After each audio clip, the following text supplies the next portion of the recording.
Opening flashback, the movie begins with a flashback to Grace's escape from the Domas mansion, blood-soaked and traumatized. News reports reveal the mysterious fire and unexplained deaths of the family. Grace watches from a distance, exhausted but alive. The cult-like legacy of the Domas family still lingers, with whispers that the curse may not be gone. The ominous box once used to summon games is shown charred but not destroyed. Something dark is still tied to her survival. A new beginning, Grace has tried to rebuild her life in another city, changing her name and appearance slightly. She's living quietly, avoiding media attention, but plagued by nightmares of that night. Therapy hasn't helped. She feels that someone or something is watching her. Her trauma is deepened when a lawyer calls her about unresolved matters tied to the Domas fortune. She considers ignoring it, but curiosity gnaws at her. The inheritance twist, Grace learns she is technically the last surviving a family member through marriage, despite her husband Alex's death. This makes her heir to portions of the Domas estate and holdings. But with the inheritance comes responsibility for the cursed tradition. A cryptic clause states she must appear at a gathering of extended family to finalize ownership. Grace senses a trap, but poverty and paranoia push her toward the meeting. Returned to the mansion's ruins, the gathering is set near the burned ruins of the Domas estate. Grace reluctantly attends, telling herself it's just paperwork. But when she arrives, distant relatives of the Domas line are there, cousins, uncles, estranged descendants who kept away during the original disaster. They greet her with unsettling warmth, hiding their sinister motives. In the background, servants whisper prayers to a Mr.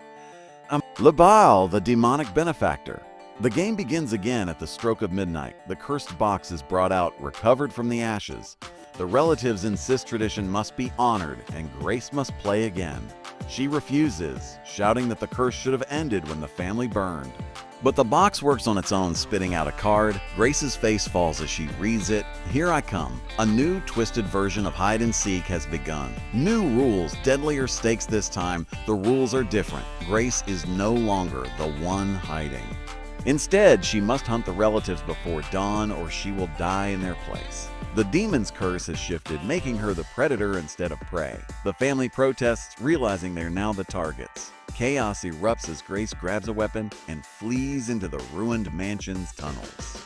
The hunt has officially begun. First blood, Grace hesitates at first, not wanting to kill, but when one of the cousins lunges at her with a crossbow, she acts in self-defense. A brutal fight ends with the cousin's death, blood splattering across the stone walls. Grace is shaken, but the box glows faintly as though feeding on the violence. She realizes she has no choice. Either she kills or she'll be killed by sunrise.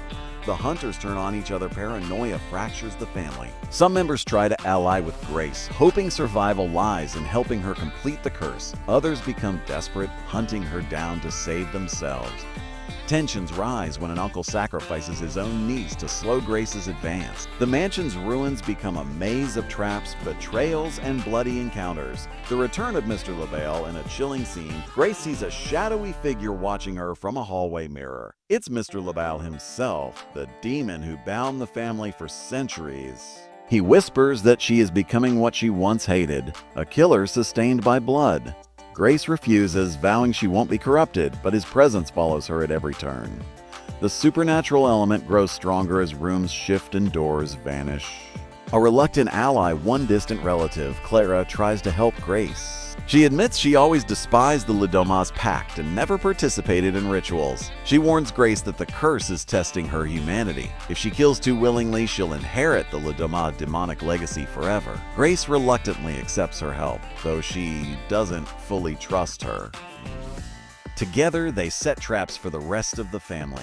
Betrayal in the shadows as dawn creeps closer. Clara betrays Grace, revealing she only helped to get close enough to strike. A violent fight ensues in the ballroom ruins, ending with Grace overpowering Clara in a brutal struggle. Clara's dying words are chilling. "You can't win. You're already one of us." Grace begins to question whether she's slowly becoming part of the cursed bloodline. The demon's bargain, Mr. LaBelle, appears again, offering Grace a way out. Finish the hunt, and she'll be free, inheriting unimaginable wealth and power. He tempts her with visions of peace, luxury, and escape from her suffering. Grace nearly falters, but then remembers Alex's betrayal and the horrors she endured. Furious, she swears she will break the curse instead of serving it. Explosive escape attempt, Grace discovers a hidden stash of old dynamite and weapons in the ruins. She hatches a plan to destroy the mansion once and for all, ensuring the curse dies with it. But the surviving relatives catch her mid-plan, dragging her into a ritual circle. They chant in desperation, begging Mr. LaBelle to spare them. Grace is bound and the ceremony begins. Grace's fury summoning every ounce of strength, Grace breaks free and unleashes chaos. She uses the dynamite, setting fire to what remains of the estate. One by one, the relatives fall, consumed by explosions, collapsing walls, and her relentless fight. The box glows brighter, almost screaming with power, as if resisting destruction. Grace screams in defiance, hacking at it with an axe. The box shatters in a climactic moment. The cursed box finally cracks under her blows, unleashing a hellish scream. A wave of energy sweeps through the ruins, incinerating the last surviving relatives instantly. Mr. LaBelle manifests fully, towering and enraged, but weakened without the box's hold. Grace stares him down, refusing to be afraid. She declares the curse ends with her spitting blood in his face.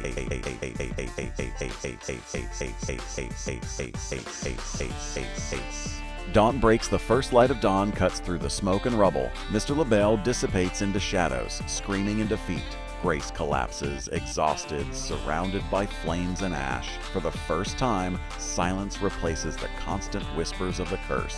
She realizes she has survived yet again, but at a terrible cost to her humanity. Escape into the world, Grace stumbles away from the ruins, her body battered and clothes singed. Reporters and police swarm the scene, but she walks through them in shock, barely acknowledging their questions. Rumors begin to swirl that she's cursed or in league with dark forces. Grace disappears into the crowd, vanishing like a ghost. The curse's lingering shadow, though the box is gone, Grace feels something still lurking inside her. Her reflection shifts subtly in mirrors, her eyes sometimes glowing faintly. Nightmares plague her, showing visions of the Domas ancestors laughing. It's unclear whether she truly broke the curse or simply became its new vessel. Epilogue: a new game in another city. A wealthy family is shown receiving a mysterious package. Inside is a small shard of the shattered box, glowing faintly. The youngest daughter picks it up, and it reshapes itself into a miniature version of the game box. She giggles as it prints a card, hide and seek. The curse has survived, infecting new bloodlines. Post-credit scene in a dimly lit motel room, Grace sits alone, smoking, her eyes tired but hardened. She looks at her reflection. Her face briefly morphs into Mr. LaBelle's grin before returning to normal. She whispers, "Here I come," implying she may now be hunting those who carry the curse. The screen cuts to black, leaving her fate terrifyingly ambiguous.